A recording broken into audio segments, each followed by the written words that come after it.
welcome to this special RTS panel discussion, which we're calling Under the Knife, Dissecting the Medical Format.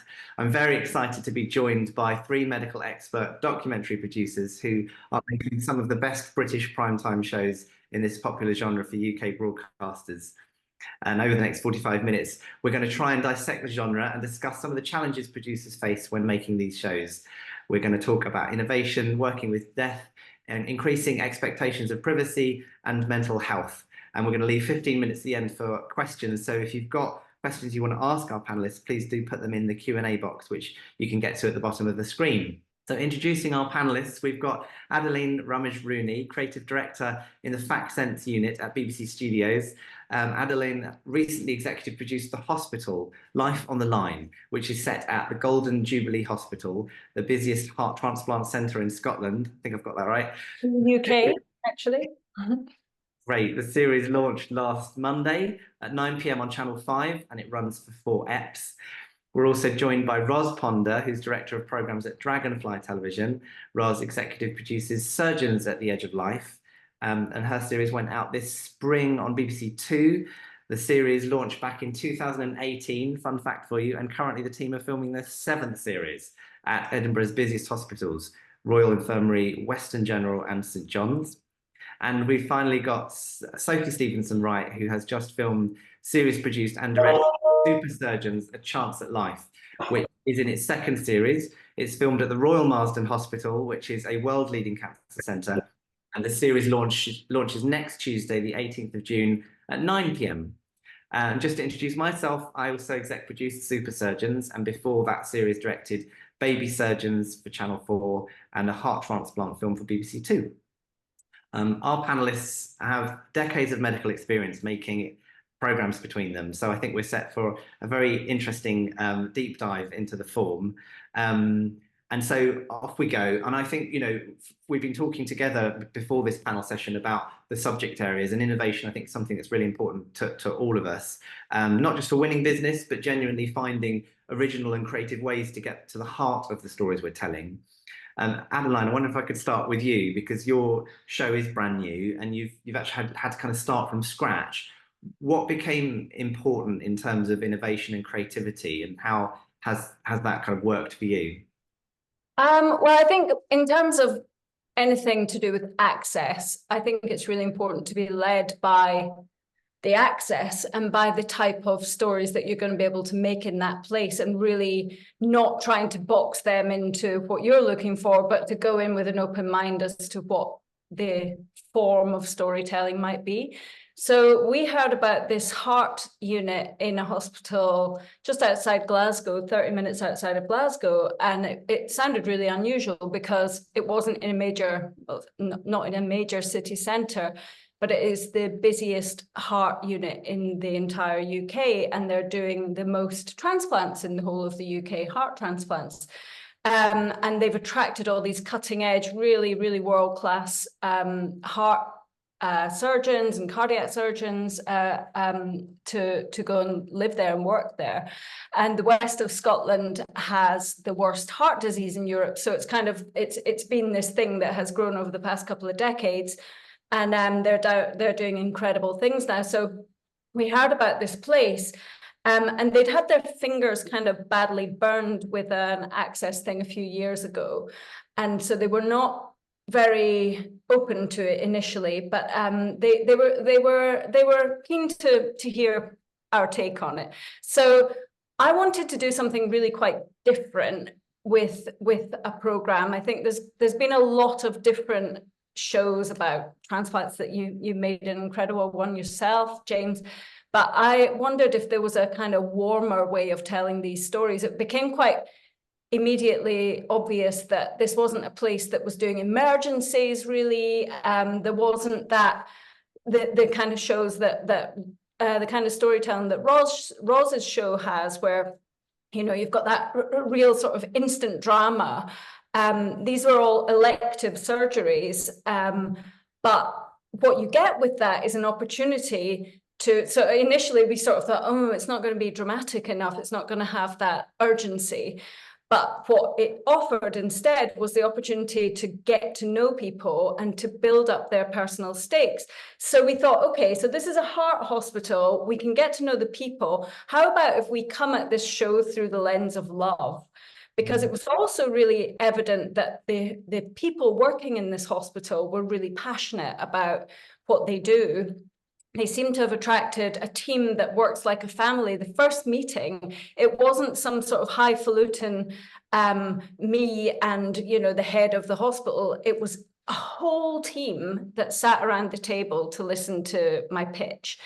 And, you know, everyone from clinical to housekeeping to everybody, I'm not kidding, it was every department of the hospital, and they took a view on it as a team, that they were interested in this doing a hospital show through the lens of love and through the lens of their passion. And so when I pitched it to Kit Morey, who just got it immediately and said, oh my God, we could do this like a kind of one born every minute for a Channel 5 audience, where, you know, they're not at the age where they're all having babies, but they are at the age where they and all their friends are starting to have heart issues.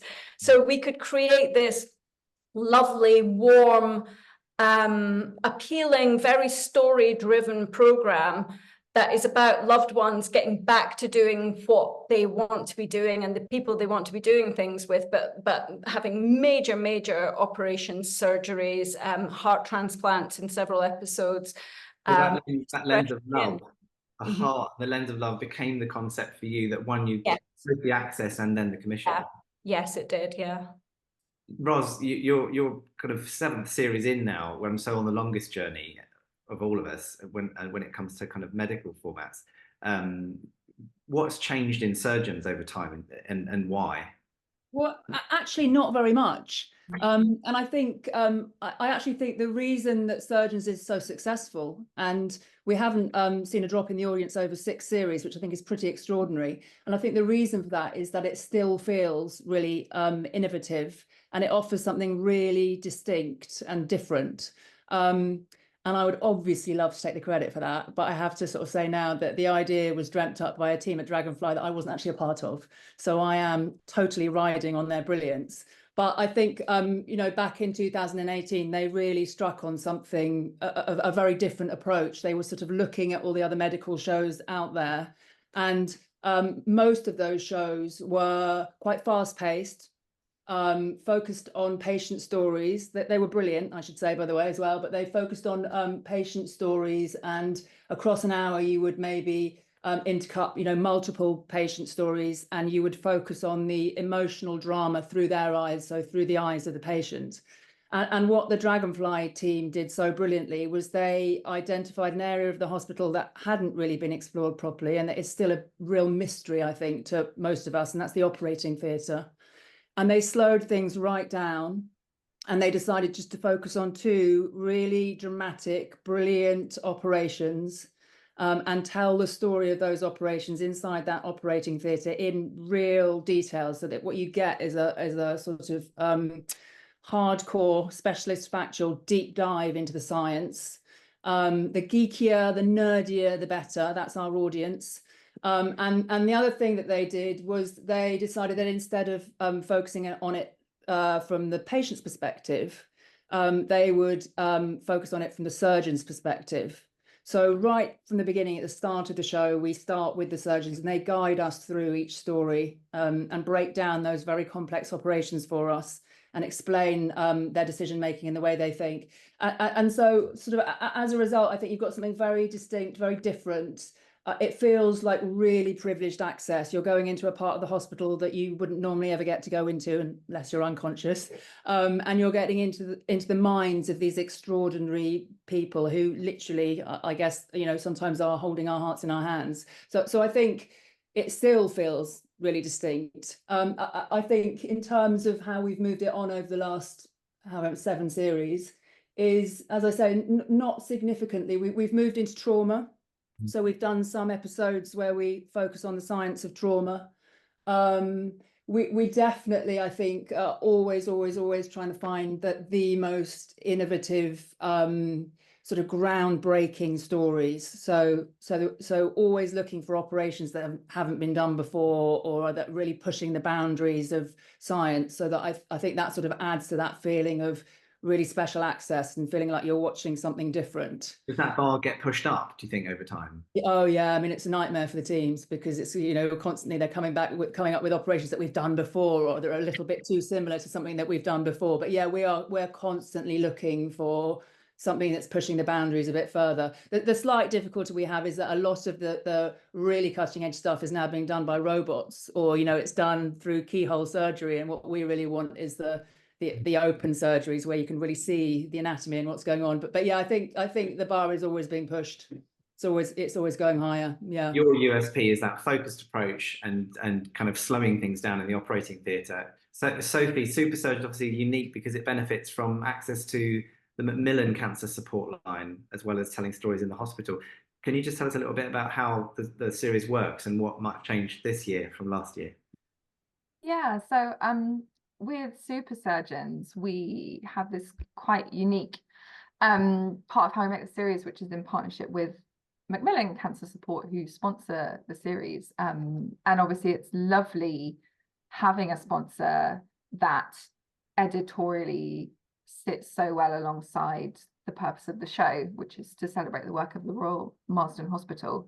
And so I think, but you know, what comes with that is the you know, we have to work in product placement from Macmillan into the show. And I think working with commercial product placement is something that was quite new to a lot of the team when we made series 1. It's a creative journey that can sometimes have its challenges.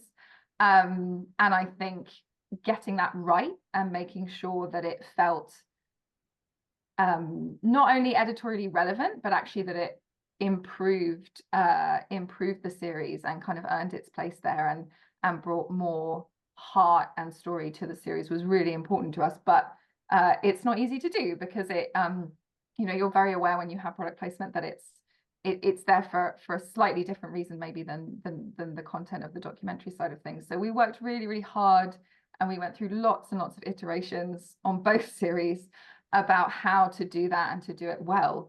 And I think, as James mentioned, the idea we arrived at was to work with Macmillan to get access to their support line, their call helpline that's open every day of the year, and they take calls from anyone either who might have cancer themselves or has a family member, anyone who's affected by cancer in any way, and they'll just be there to listen. They'll also connect people to specialized support if they've got financial questions or medical questions. And so I think with that came this really special opportunity to access voices from across the whole country, and actually from a really, really wide range of perspectives.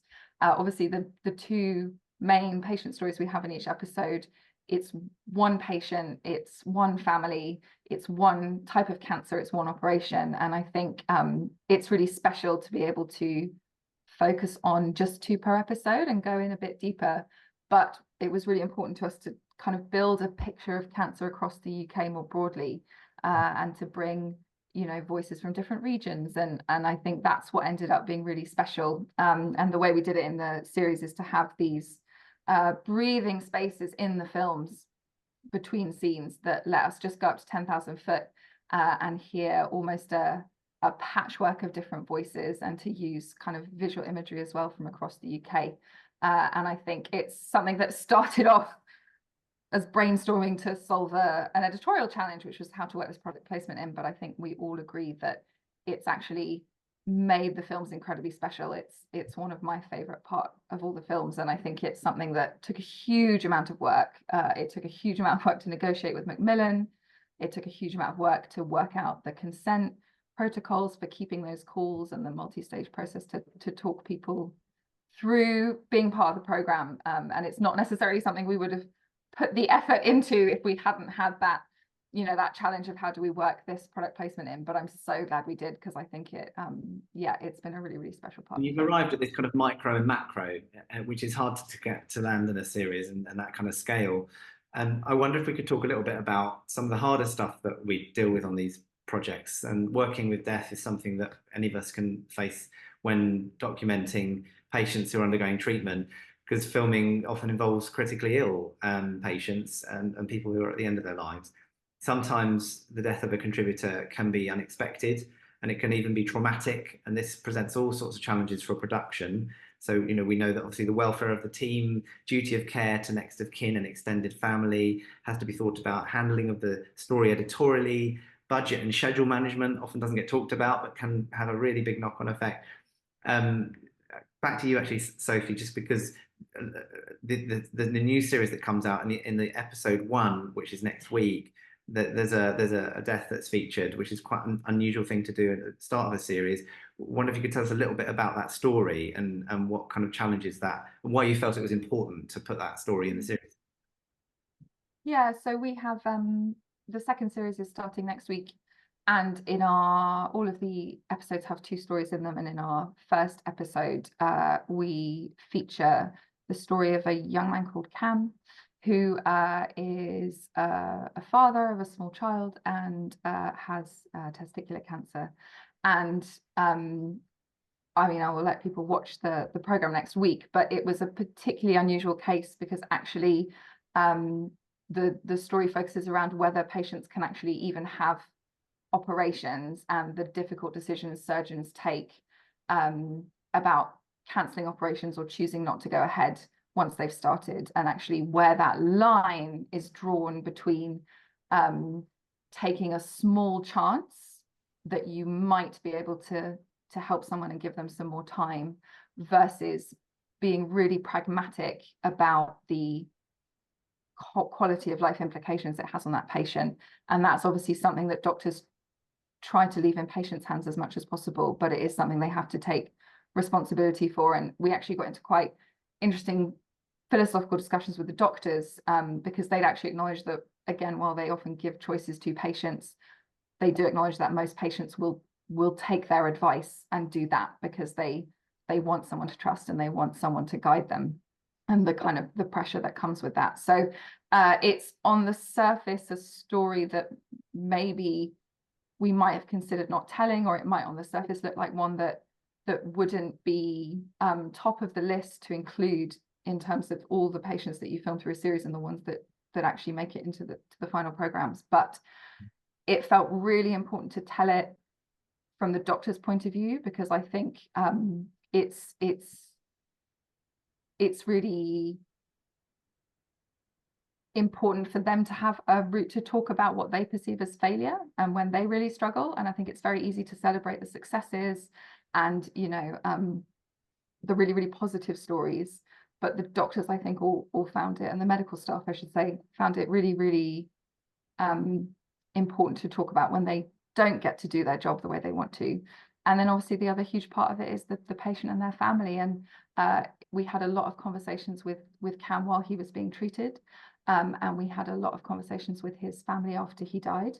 And I think we always leave it in the hands of patients and their families. We'd never broadcast something they didn't want broadcast. And we were very, very prepared actually for the family to say they didn't want, they wanted privacy and they didn't want the story going out. But I think it's something that had been incredibly important to Cam, and it's something that remained incredibly important to his family after he died. And so we were incredibly glad to have the support of the commissioners and the channel to include that story in the series, because I think something we've had again and again and again, talking to so many people who've been affected by cancer through both series, is that it can be really difficult if you're having a horrible time and really, really difficult experiences as a family to watch television programs and to see happy endings, miracles, last minute life-saving procedures, and actually to hold space for people when they're having hard and difficult and heartbreaking experiences, and to make space for that on a public platform is really, really important. Sometimes that is the fear, you know, in those conversations when you're thinking with commissioners about which stories do we put where, that actually you're going to put people off if you go too heavy or too difficult at the front of the series. But you know, if the context is there, it's really interesting. You can, you know, you can go all the way, and perhaps even better to honour it. Adeline, your team were uniquely dealing with transplant, and of course would have engaged with the risk of death and the flip side of that, I guess, the miracle of life-changing medicine. Yeah. Thinking more about the team, what impact does kind of working in that space have on the production team? Well, we had in episode 3, which airs next week, we had a case of a woman who thought she had COVID. It turned out she had a horrific heart condition and needed a transplant within 30 days or she would die. So she was on the urgent donation list and was admitted and was told she would never leave the hospital unless she had a new heart. So our team were kind of put on, I told you, James, the other day, I was determined to get at least one transplant in the 4 episodes, in one of the episodes. And it wasn't coming. Then they all came like buses at the end, right in the last week of filming. But we'd had to schedule for this. We had to have a rota going through the night, every night, just in case, because we had several people on the urgent transfer list that we'd been filming with for weeks. And so we had to have the transplants inevitably happen. A lot of road accidents and things happen when it's dark. And the heart will come in the middle of the night, and there's only 6 hours to get it into the new body. So it was tricky to schedule. But in terms of preparing, mental preparation, obviously for that woman and her family, it was very intense. She actually went into theatre not knowing if she'd come out alive, because they had no idea really if that heart was going to fit, if it would start beating again. And what we heard quite early on in the process was how the surgical teams in theatre will rehearse every operation. So they do a rehearsal for plan A, plan B, plan C, plan D, all the way through. It often becomes a plan Z, but they try to think of every single scenario. So we started taking cues from that and started having the team talk through every scenario as well, because they were going to be there. They were in the theatre for all of these major operations. Some of them were 10-hour open heart surgeries. And so by sort of rehearsing themselves of every outcome, and a lot of the teams had really gotten to know these contributors very well, and their families, their kids, over the previous week. So it was a very, very intense period. And the team, they had a lot of support. We offered a lot of support in the background, but it was certainly life-changing for all of them, I would say. And for the team, is there a kind of challenge there in terms of building that resilience in a team and making sure that you kind of get them to a place where, should some kind of traumatic situation develop around them, they somehow almost rehearsed for it? Yeah, and it's in the recruitment as well. You for that show in particular, knowing the risk of death, although we were incredibly fortunate that everyone did come through their surgery miraculously. And I know what you're saying, Sophie. It is really important to hold space for the people who don't. Our contributors were brilliant, and we're really fortunate. But I think it was important to me to have a team that had already worked in hospitals, that had that sort of access, and to be able to maintain that access as well, and to be so discreet and so understanding of the pressure. That was part of the preparation, is in who you pick on your teams, for sure. Which is a challenge as well, because you want to bring new people in. You do, but I think there's ways of sort of weaning people into this world. It's not for the faint-hearted. It really isn't. Ros, you've obviously worked on projects where you've had to work with death, and you've seen those kind of complex compliance challenges that can come up depending on, I guess, the nature of the death and where it happens and how it happens, and what kind of things do you have to consider editorially when portraying death on screen? I mean, I think the sort of, it's very difficult, isn't it? Every case is different, but I think the main rule that I always have is, if this was one of my loved ones, how would I like their story to be told, or how would I want their story to be told? So I think it's really just about, always approaching the stories with compassion. I think it's thinking about how much detail you should or shouldn't share around the circumstances of their death.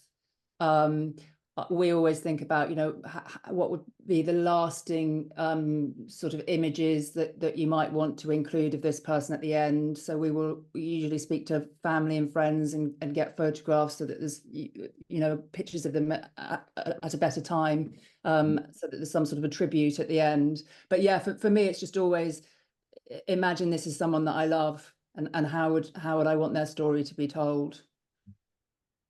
And Sophie, did you find with the kind of the story of Cam's death, there was you know, thinking about the timing of like how to engage with the family and when became important? I mean, what impact does that have on the process? Because obviously these are productions and everything's a kind of fast moving process with deadlines. Yeah, I think it's something that's so important to talk about in the programs that we make amongst the whole team, because I think there's a lot of discussion about, you know, welfare support for the crews and the producers that work with the families, and we talk a lot about the support around contributors and their families. But actually, the reality is that sometimes really difficult things happen at times when the production is very pressured, and I think it's important to have those conversations so that everyone knows where they stand in terms of knowing what the priority is.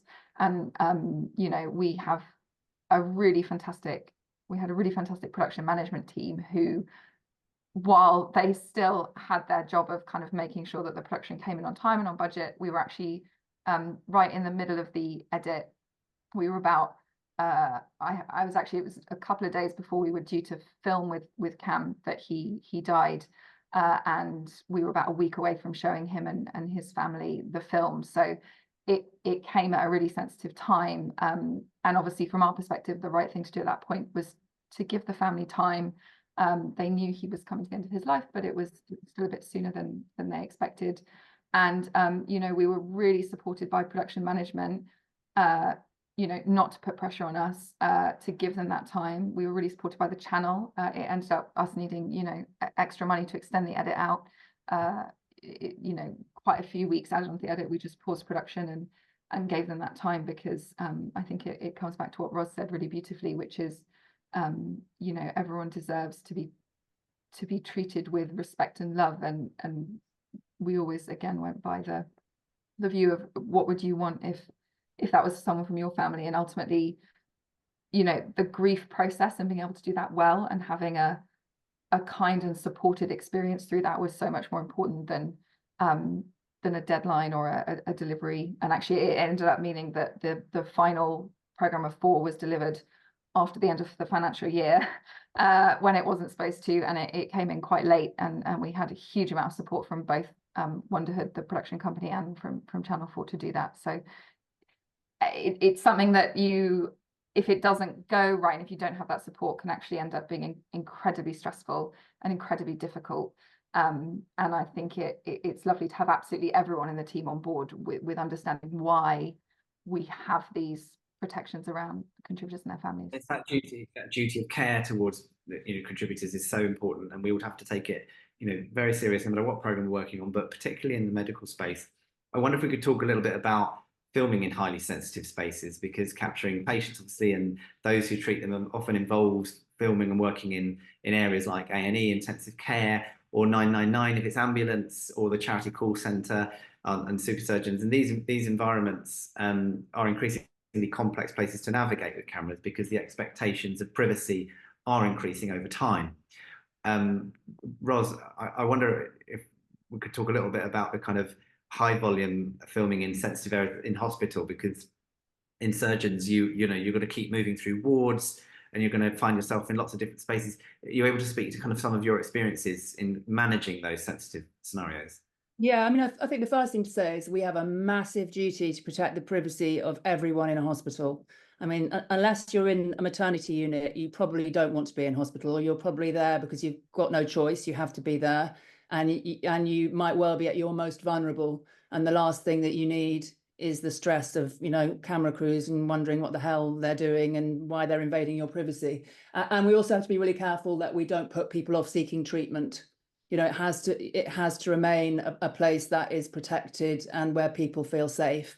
So it's really, really important. You know, it varies really. On shows like Surgeons, we can be quite we can plan quite carefully where we're going to film. You know, they're elective surgeries. We can think in advance about what we're doing and where we're going. And on shows like that, we will be very careful to sort of plan that we're going to film in private areas. We're going to film in quiet bits of the hospital where we can put up filming notices. We might have a producer on location whose job is simply to let people know what we're doing and make people aware of our presence. Can that go wrong though, despite best efforts? It can. It very rarely goes wrong, actually, I have to say, but it can go wrong. Do you want an example of it going wrong? If you've got an example. I have to say that I've looked after 5 series of Surgeons, and of those 5 series, there have only ever been 2 complaints. So I'm going to share a complaint with you because that's what we should do in these discussions. But I just want to make it really clear that the team are extraordinary. They take the duty of care to everyone in hospital so seriously, and they are passionate about getting it right. But so this is an example of I think how sensitive these environments can be and how careful you have to be. And it's an incident that happened a couple of years ago where a team were filming with a patient who was on a ward recovering from an operation. And they did absolutely everything right in terms of following our protocols. So, you know, they had informed the ward sister that we were coming and that we were going to be filming so that he or she could let everyone else in the area know, the staff and patients know what we were doing. We film on prime lenses, which mean that we have a very shallow depth of field. So the background is blurred out. So anyone walking around in the background is not going to be identifiable on camera. We carry our equipment, you know, packed away in bags. We don't wander around with cameras on our shoulders, freaking people out that they might be about to be filmed. We do all of those sorts of things. And so they were doing all of that, and they turned up on the ward. They went to see the patient. They drew the curtain around the patient's bed, which is another one of our protocols. You draw the curtain around the bed first before you get the camera out so that everyone else on the ward is protected. And also the patient that you're filming with has some privacy. So they did all of it, everything right. And while they were filming with the patient, a member of the hospital team very briefly came in and drew back the curtain for a second as they came in. And unfortunately, as they drew back that curtain, a gentleman who was visiting his wife in a bed diagonally opposite from where the team were looked up, and he saw what he thought was a camera pointing at him, and he was understandably very upset. He thought he was being filmed. So he approached a member of the team and complained and, you know, said, "What the hell were you doing? Why were you filming me?" And the team member, you know, reassured him, apologized, but said he absolutely wasn't being filmed, explained the prime lenses, explained what we were doing, and also left a card, which is what we always do as well, with our details on, saying, you know, if you've got any more concerns, you know, you can always call us and speak more to us. And this gentleman did. He emailed the next day to say that he was really worried that he and his partner had been filmed, and he wanted a reassurance that he hadn't been filmed. So the team went and looked at the footage, went through all of the rushes, checked. There was no one identifiable in the background of shot. So they emailed him back and said, "We want to reassure you, you are not in the programme." However many months later, 3 months later, the programme went out and that gentleman watched the show. And included in that scene was literally a second where the curtain was drawn back and there were 2 little pink blurs in the background. Now, you wouldn't have been able to identify them if you'd known them. You know, there was you couldn't see any facial features, no hair color, literally no details, just a couple of blobs in the background. But for him, he watched it and he knew it was him and his wife. And he was really, really upset and angry. So he complained to us and he complained to the hospital. And I had a meeting with him. And of course, the initial reaction from all of us was, this is kind of crazy. No one's going to know that's him and his wife. And the only reason he knows that's him and his wife is because he can remember, you know, that we were there on that day and he's put the pieces together. But I sat and talked to him. And obviously started by apologising for any upset, but then asked him to you know, talk to me about how he was feeling and what had happened. And it really quickly sort of came clear that this guy was going through a really, really awful time. You know, his wife was very, very ill. He was trying to deal with his teenage children, his job, everything else. Life was sort of feeling probably very out of control. And us promising that he wouldn't be in that program, and then him seeing those two dots, was just adding to that sense of, you know, being out of control and not being able to protect his wife, and just adding to his difficulties, basically. So obviously I, you know, immediately apologized, and we recalled the program and we removed that shot. But I think it's a real sort of reminder that you have to be super, super sensitive in these environments, because people are dealing with so much, and the last thing you can do is add in any way to that trauma. So the lesson is, you know, in a hospital environment, if someone says they don't want to be in it, even if they're a little, you know, tiny blurred out thing in the background, don't tell them they're not in it if they are going to be in it blurred, or remove them. So yeah, that's the example. It's a long story, sorry.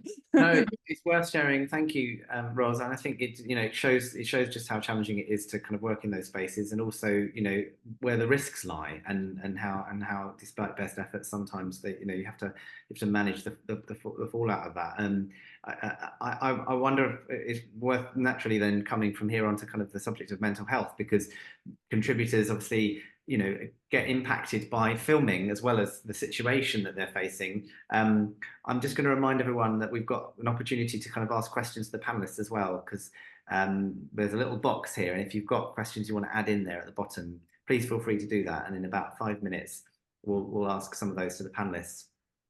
But you know, uniquely, the shows that you're all working on, you know, these series, you know, involve, well, certainly ambulance, which Dragonfly makes a really good example with 999 calls, but obviously A&E, but any of the patients that are facing a kind of critical illness that could bring about some kind of trauma related to the medical illness that we're documenting, that exposure to trauma then potentially affecting the production teams. So, Sophie, I wondered if I could start with you and the production team, and how that kind of question of how you build resilience in a team, and how you protect against mental health and the risks that it kind of working in an environment where patients could die, and how you protect your own team as you're kind of navigating through the production process. Well, I think it's something the others have mentioned as well, but it's that, you know, putting both training around people to help prepare them, but also support when things inevitably do get difficult. And so I think, I'm sure, much like with your productions as well, Adeline and Ros, you know, we'd do trauma training to start off with, and make sure that actually, not only for kind of newer, more junior members of the team, but actually, you know, really experienced ones as well that had a long history of working in hospitals. And I think, just like Adeline was saying, we crewed up really, really thoughtfully. I think you have to, with all the training you do as well and the support, you know, people can know that they can call the psychologist, or they know they can speak to their line manager if they're struggling. I think it's also really important to kind of set a culture and lead as well. And it's something that I, when I first started maybe directing and leading teams, I was a bit more hesitant to do, because you can feel that pressure to look strong and to look like you're not fazed by the work, or you might worry that your ability to cope might be questioned if you expose vulnerability. But I think something I've always been appreciative of is when people that managed me and were mentoring me were kind of honest and open about struggling and finding things difficult. It massively helped me feel like it was acceptable for me to do that as well. And so I think a big part is pushing through that myself to make sure that my team know that's all right as well. And I think it's also about having those discussions, not just with people who are on the ground, but actually all the folks, you know, back in the office who maybe aren't on the ground in the hospital, but are absolutely kind of hearing stories through. We were quite mindful of how news broke to the team about when we had patients die, to make sure that we kind of choreographed how absolutely every single member of the team heard about that, and that they didn't kind of find out by accident. And I think the other thing that's really important to talk about as well is even just things like in the edit, you know, making sure that all the edit assistants that are ingesting footage know what's coming, whether that's like graphic surgery shots or just like really, really heartfelt interviews. I think it's really important not to overlook them as well. Yeah, no, that's those really interesting points, and some surprising ones, because you might have a junior member of a team that you wouldn't necessarily think was engaged with the story because they weren't on location and they hadn't met the contributors, but yet they've been following it. They've been following it in the call sheets, and they've been planning and prepping, and they could, if they find out in an inappropriate way, that could really impact them. Roz, obviously you make surgeons, and at Dragonfly you make ambulance, and so you're kind of intersecting with kind of all of humanity. You know, and those, particularly with those 999 calls. What kind of mental health challenges do you see with contributors, and how do you manage those in the context of consent and, you know, choosing what to use and how to use it? I think it's a really big issue, and I think it's an issue that we are seeing more and more. You know, definitely on ambulance, and also in the trauma episodes that we've done of surgeons, a lot of the calls and a lot of the patients that are coming in are suffering from mental health issues, and it's really difficult, I think, for the teams to sometimes navigate. You know, the thing that we always say is that they should take the lead from the lead clinician, you know, take advice from the medical team, follow what the medical team are doing. The other thing that I think is really helpful is that on both of these shows, we do 2-stage consent.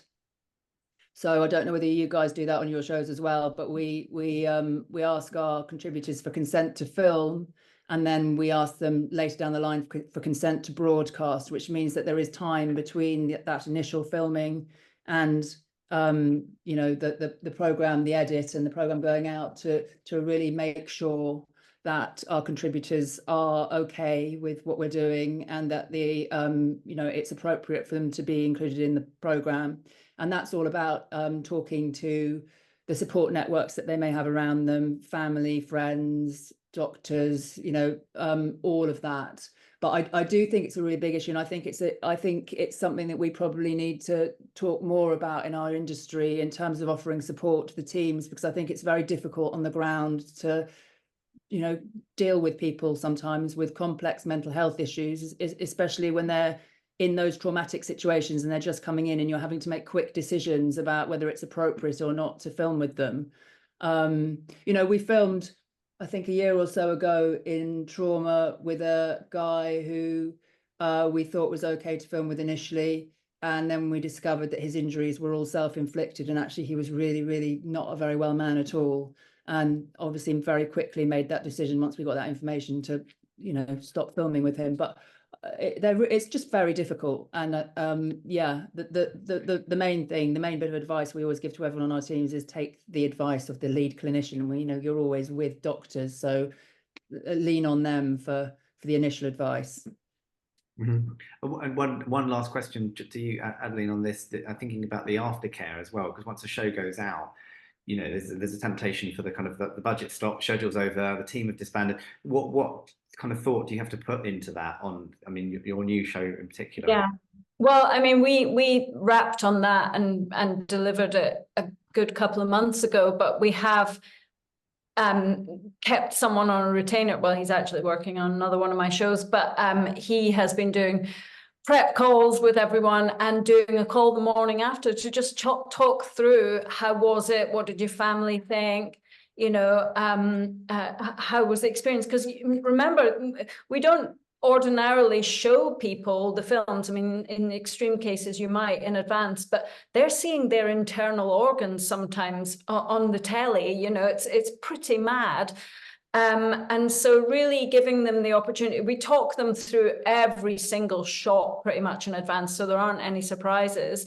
But then, you know, there's nothing quite like seeing it. And most of them have a little viewing party and everything to share the experience with someone. And if they aren't planning that, we encourage them to do that. So they've just got an automatic support network around them to deal with it. And likewise with the team, I think one of the questions I saw just came in, from an AP saying they haven't got experience in this field, but they would like to do it. And I think the most important thing that I would certainly be looking for, and I'm sure Sophie and Roz would agree, it's sort of it's emotional intelligence to understand and to just feel that empathy that Roz was saying. Just think about how, if it was your mom or your kid, or, you know, who was in this situation, how would you want them to be dealt with by some bloody telly person swanning in from Hollywood? You know, I think it's really that you need to really put yourself in other people's shoes. Yeah. And also let's move to the audience questions, because I think we've got 10 minutes left, a little bit more longer. And there's some questions coming in, and there's a few of them are actually around that subject area of kind of how do you kind of essentially get into medical programming if what you're looking for is a really experienced team.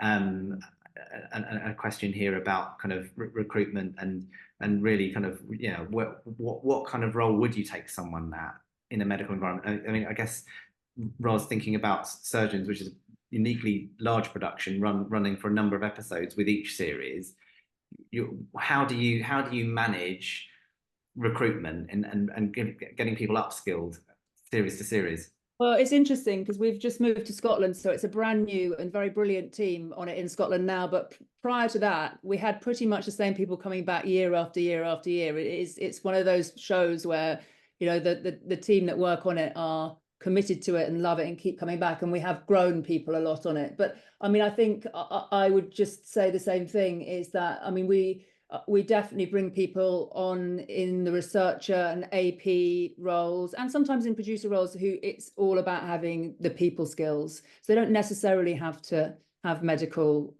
experience, but they have to have experience of working in, certainly for the producer role, working with people and working with people sometimes in difficult environments, I'd say, and in high pressure environments. On a more junior level, as a researcher or an AP, you know, we take people from all walks of life. It's all about whether or not they've got that emotional intelligence and you know ability to communicate and deal with people. Question here, I guess, that speaks to that kind of entry level role in a way. Question from Ollie: how does the crew deal with the sanitary requirements in a hospital, particularly in theatre? And how do you even work that environment, taking shifts during long surgery? Just kind of giving us a sense. I guess Adeline's a good one for you because of the nature of the long surgeries with transplant. Yeah. On our WhatsApp group, the shooting PDs and shooting APs just love it because they get scrubbed up. And so they're always sending the photographs around, you know, thinking they're bloody, what's his face, who does coffee adverts now, and I've forgotten his name, you know, the famous ER, George Clooney. Yeah, they all get the George Clooney complex of thinking that they're on a power trip of being a surgeon. But yeah, they'd have to get properly scrubbed up every day when they're going into theatre. Yeah. And you have to create a shift pattern when you're kind of covering on-calls? Yeah, we did. And that was actually something we hadn't factored in because we were kind of new to the transplant world. And so we hadn't budgeted for a round the clock standby team to go in the middle of the night. And so as we'd filmed weeks and weeks and weeks with no transplants, and then right at the end we were like, we're just going to have we missed a few transplants because we didn't have a team scheduled. So then we had to fork out for round the clock cover for the last 2 weeks of production, and then we got a lot of transplants. But it was expensive, you know, to have a team on standby round the clock. A lot of learning on the fly. These questions are great. Keep them coming, folks. You can add them in the box at the bottom. We've got a few more minutes. If we can put a few more in. There's a question here around whether you've ever had anyone who would agree to be in the show and be filmed, and then once the filming's all done, they don't want to be in it anymore. And what do you do in that situation? Sophie, I can see you nodding. Does that resonate?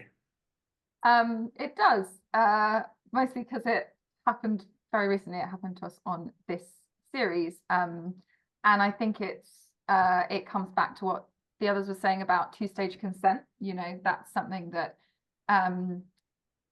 it's a really brilliant thing, I think, to be able to offer contributors. It really protects them, but obviously as a production you then do run the risk that someone will agree to be filmed and not agree to be broadcast. I think the key thing is it's so much about communication within the production team. I think it's really helpful not just to discuss, you know, amongst the editorial team about the likelihood of this. You know, I think you can usually build a sense of someone who's either very strong consent or someone who's wobbling a bit and not sure. And we often have those discussions editorially. I think it's so helpful to keep production management and, you know, the executive team at the production company, and to some degree even managing the channel's expectations around that. I do though think there's also scenarios where it's worth it to take the risk. And I guess just to talk through the concrete example we had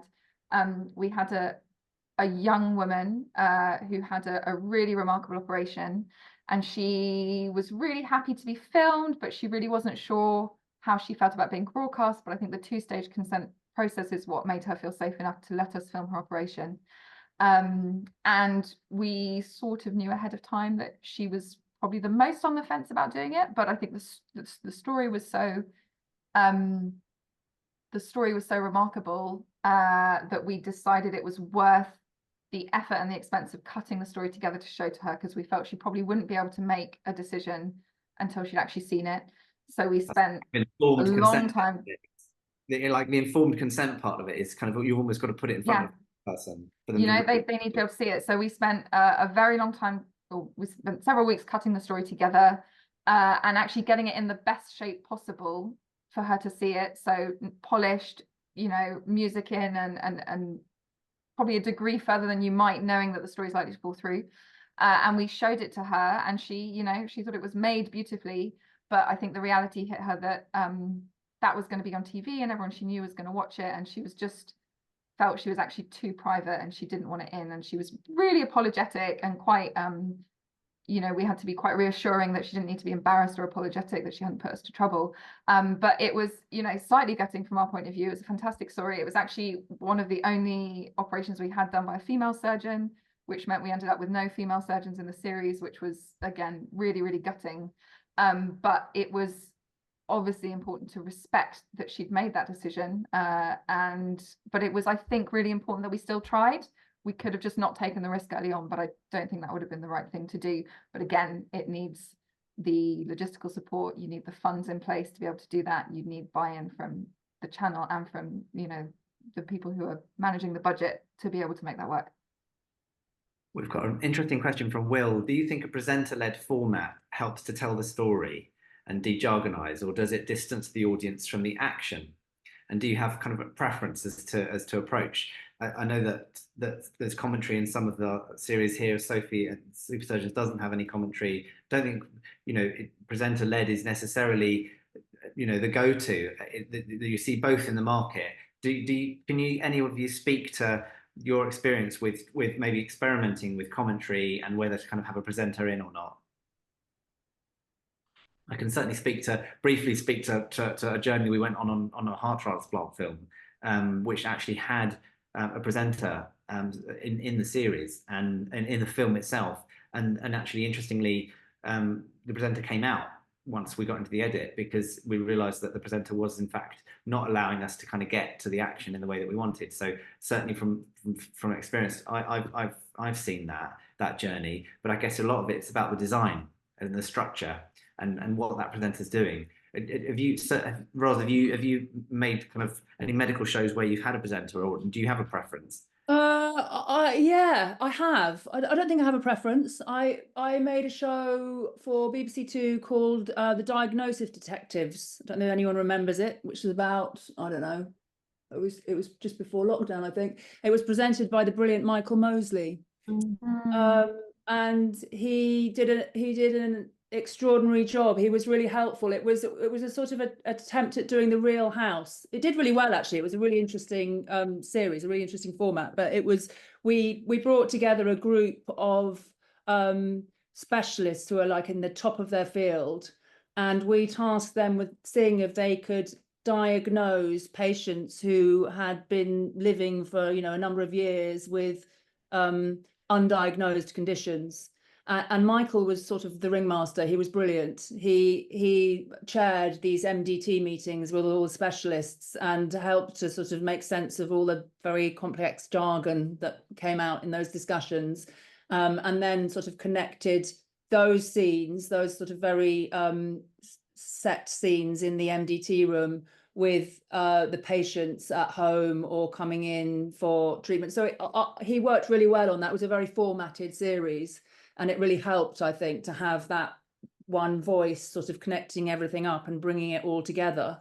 On a series like Surgeons, I can't imagine having a presenter. I think it would completely take away from it. You know, you're really sort of in the moment and involved and in it. And I think, yeah, a presenter would take out of that. So I think it's exactly as you just said, James. It very much depends on the structure of the. You have to cast your specialists and your surgeons and everybody really well these days as well. And I think increasingly in hospitals, everybody understands the power of communication. You know, hospitals use social media in a much more active way than they used to, as part of their fundraising and as part of their profile to get NHS funding and everything. So they're certainly at the Golden Jubilee, they were like camera ready. They were really brilliant communicators, and because they're communicating with patients day in, day out, their bedside manner, while it might not come as naturally to some as others, I think when you find really, really great people, and we sort of handpicked the people that we wanted to film with because we could tell that they would be able to connect with an audience because they had that human side to them, that and they would talk about their own family and their own experience. And you know, I saw that little boy, and I realized it's the same age as my little boy, and then I'm there with his dad, and I'm about to take his heart out. You know, it's that you need to kind of find. I think if you've got a very cold clinical, that just doesn't wash these days. I don't think people want something a bit more real and human. And how involved, I guess, the presenter is in the story, and whether they can carry that as a vehicle. Yeah. It's part of their world as well. Yeah. I'm going to take two more questions from the audience. A question here from somebody anonymous: how do you deal with scenarios where an operation doesn't go to plan, and it wasn't part of the expected story, and people are kind of perhaps, you know, getting distressed in theatre? Do you stop filming, for instance? Are the surgeons helpful? What's your response as a producer on the floor, and how do you manage that? I love it. As an executive producer who's not on the ground that often, I love it. You know, it's exactly what we want. As long as everyone is, you know, safe and survives. So it does happen sometimes, and we've never ever been asked to stop filming by a surgeon. We do have in our protocols, we do say to them, if at any time they feel that filming is getting in the way of them doing their jobs, they do have a right to tell us to stop filming. And they have never told us to stop, because they're too busy doing their jobs and focusing on what they need to do. And they have always been really open and happy for us to include those moments, because it's the reality. Their jobs are incredibly difficult. What they're doing is incredibly complex. And so, yeah, we've never had never had anyone ask us not to include it, but it does happen. And when it happens, I have to say, as long as everyone's all right, it's a great story. Adrenaline junkie kicks in. I can probably say, because if it's helpful, I think it's always useful to talk through challenges that we actually face. And so if anyone's interested in practical examples, we actually had 2 occasions on our series where that happened. The first was, we had 2 operations that had to be called off mid-operation, quite unusually, because I think both surgeons said that was really, really rare to happen, and we had it happen twice. And the first surgeon was happy for us to continue filming and felt it was an important story to tell, and that's the story that ends up in our episode 1. It happened with another surgeon on a different day, and as soon as he realized what was going on, he told us to turn all the cameras off. Wow. He personally didn't feel like being vulnerable and being filmed while having to navigate through that. And so I think it massively comes down to personality, and obviously we'd always like to be able to cast medical staff that are really on board and understand what we're doing and are happy to be a bit vulnerable, but we also don't get choice about who's performing what procedure. And sometimes there's a procedure that's important enough to include that actually comes with personalities that are a bit more cautious, and you know, you have to take the decision about whether it's right to go ahead and film those. So of course the one who asked us to stop, we did. It meant we didn't have coverage of the operation. It meant we didn't include the operation in the series, but you always have to, I think the others have mentioned it, you always have to listen to the requests of the lead clinician. And then just on a very different practical end of things, we were in a theatre, we use a rig, so we've got 8 cameras in theatre. One of those is on the shoulder of a PD, but the others are all kind of rigged up on drip stands, and we keep them as unobtrusive as possible. But we did have one operation where the crash team got called in, which just meant an extra dozen people came in and another 3 huge pieces of equipment. And the senior anaesthetist just asked if we could move our equipment out just to make sure they had the maximum amount of space. And so immediately we cut our cameras and moved them out. They were very happy for the shooter to carry on, and we actually had a second standby shooter outside who was allowed in. So it's, you know, absolutely vital that we don't get in the way of medical care and that you always obey instructions. But I think you can also build in team dynamics that mean that you've got, and again, it's why we often have multi-camera coverage, because it means if one camera has to be moved or goes down, you've got other ways to cover it. So I think, yeah, one was an emotional reason we got asked to stop, and the other was a very practical one, if that's helpful for people. A final question then from the audience, from Michelle. What does the panel think about the future of medical programming? Is it here to stay? Big question.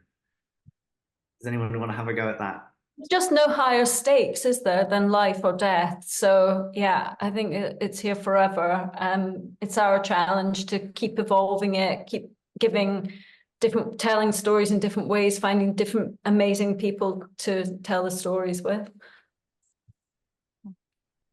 It's the richness of the precinct and Yeah. that kind of life and death, life and birth, and the throughput that you get there. Huge thanks then to our audience for the questions. I thought they were really good questions, some really direct ones. Big thank you to our panelists, Adeline, Ramage, Rooney, BBC Studios, Ros Ponder from Dragonfly, and Sophie Stevenson Wright from Wonderhood Studios. We've got The Hospital, Life on the Line, now available on Channel 5, Super Surgeons at the Edge of Life, available to watch on BBC 2, and Super Surgeons, A Chance at Life. It's out next Tuesday on Channel 4. Have a great afternoon, everyone. Thank you.